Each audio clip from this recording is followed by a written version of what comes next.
Thousands are without power as temperatures continue dropping in West Michigan, as Keith just mentioned. The fallout, of course, from strong weekend storms that knock down trees and power lines.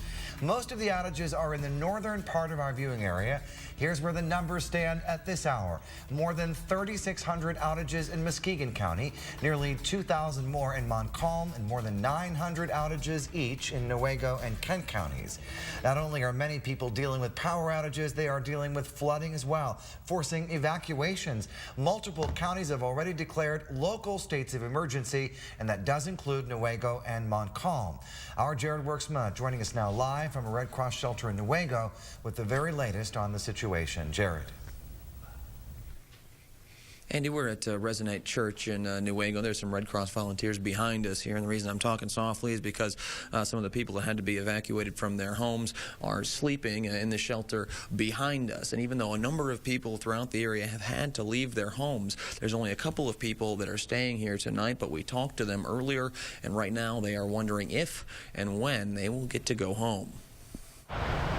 It starts here at Croton Dam.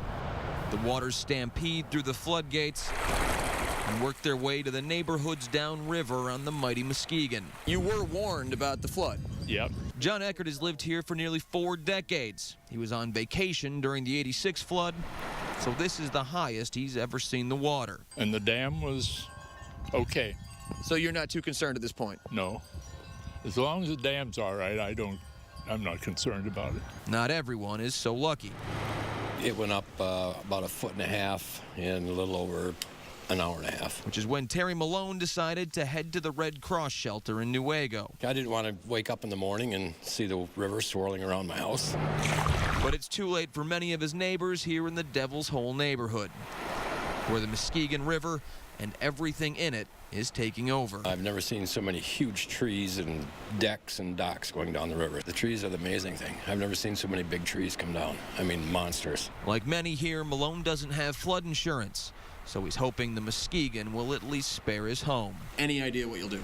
Yeah, probably move in an apartment someplace.